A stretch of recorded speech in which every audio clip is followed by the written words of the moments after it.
நமஸ்காரம். 1000 நாமங்கள் 1000 கதைகள் 324வது திருநாமம் வாசவானுஜாய நமக. ஒருமுறை துர்வாச முனிவர் மகாலட்சுமியின் பிரசாதமான ஒரு மாலையை இந்திரனுக்கு பரிசாக வழங்கினார். ஆனால் அந்த மாலையின் பெருமையை அறியாத இந்திரன் அதை தனது யானையான ஐராவதத்தின் தலையில் வைத்தான்.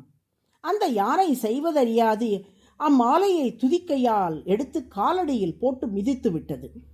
இதனால் கோபமடைந்து துர்வாசர், தேவேந்திரா, நீ உனது அனைத்து செல்வங்களையும் இழப்பாய் என்று சாபம் கொடுத்து விட்டார். இந்த சாபத்தின் விளைவாக அடுத்து நடந்த தேவ அசுர போரில் தேவர்கள் அசுரர்களிடம் தோல்வியடைந்தார்கள். மீண்டும் அசுரர்களை வீழ்த்தி இழந்த தேவலோக சாம்ராஜ்யத்தை பெற என்ன வழி என்று அறியாமல் தவித்த தேவர்கள் பார்க்கடலில் பள்ளி கொண்டிருக்கும் திருமாலை சரணடைந்து அவரது உதவியை நாடினார்கள். திருமால் தேவர்களை பார்த்து, நீங்கள் அசுரர்களை வெல்ல வேண்டுமென்றால் உங்களுக்கு முதலில் நல்ல வலிமை வேண்டும்.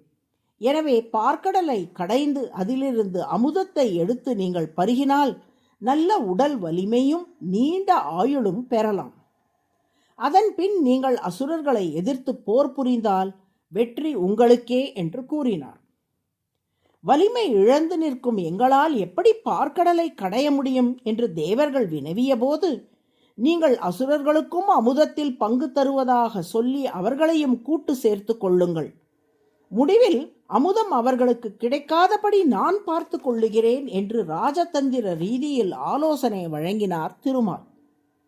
அதன்படி தேவர்களும் அசுரர்களும் இணைந்து பார்க்கடலை கடைய தயாரானார்கள். அவ்வளவு பெரிய கடலை கடைவதற்கு பெரிய மத்து வேண்டுமே என்று அனைவரும் சிந்தித்த நேரத்தில் கருட வாகனத்தில் மந்தரமலை என்னும் மலையையே மத்தாக கொண்டு வந்து தந்தார் திருமால். அதில் கயிறாக வாசுகி என்னும் பாம்பை பயன்படுத்துமாறு திருமால் ஆலோசனை வழங்கினார். மந்தரத்தை மத்தாக்கி வாசுகியை நாணாக்கி பார்க்கடலை தேவர்களும் அசுரர்களும் கடையத் தொடங்கினார்கள். ஆனால் மந்தரமலை பார்க்கடலுக்குள் அழுந்து தொடங்கியது. அதை யாராவது நிலைநிறுத்தினால்தான் மேற்கொண்டு கடைய இயலும். என்ன செய்வதென்று தெரியாமல் இந்திரன் தேவகுருவான ப்ரஹஸ்பதியின் உதவியை நாடினான். இந்த மலையை தூக்கி நிறுத்த வேண்டும் என்றால் பார்க்கடலுக்கு அடியில் யாரேனும் ஒருவர் சென்று அந்த மலையை தாங்க வேண்டும். அது நம் போன்றவர்களுக்கு இயலாத காரியம். திருமால் ஒருவரால் தான் அதை செய்ய முடியும் என்றார் ப்ரஹஸ்பதி. ஏற்கனவே பற்பல உதவிகளை அவர் செய்து வரும் நிலையில் மலையை தாங்க வேண்டும் என்றும் அவரிடமே போய் கேட்பது முறையா என்று இந்திரன் கேட்டான். அதற்கு ப்ரஹஸ்பதி, திருமாலிடம் ஒரு பண்பு உண்டு.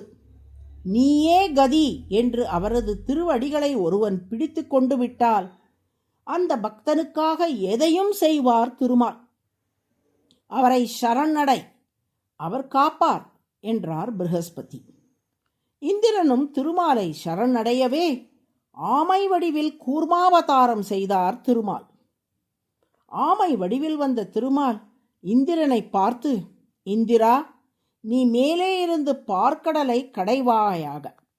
நான் உனது தம்பியின் ஸ்தானத்தில் பார்க்கடலின் அடிக்கு சென்று என் ஓட்டில் மலையை தாங்கிக் கொள்ளுகிறேன் என்று சொல்லிவிட்டு பார்க்கடலின் அடி ஆழத்துக்கு சென்று தன் முதுகில் மந்தர மலையை தாங்கி பிடித்தார்.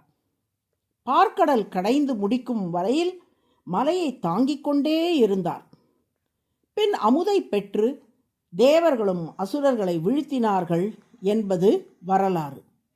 இந்த வரலாற்றை உற்று நோக்குகையில் இந்திரன் தன்னிடம் அடைக்கலம் புகுந்தான் என்ற ஒரே காரணத்துக்காக அவனை தனக்கு அண்ணனாக ஆக்கி தான் அவனுக்கு பின் பிறந்த தம்பி என்று தன்னை சொல்லிக்கொண்டு ஆமை வடிவுடன் பார்க்கடலின் அடிக்கே சென்று கடைந்து முடிக்கும் வரை மலையை தாங்கி இவ்வளவு உதவிகளை திருமால் செய்திருக்கிறார் என்பதை உணர முடிகிறதல்லவா?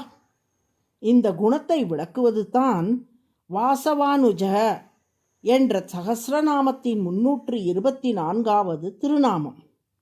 வாசவ என்று இந்திரனுக்கு பெயர். அனுஜ என்றால் தம்பி.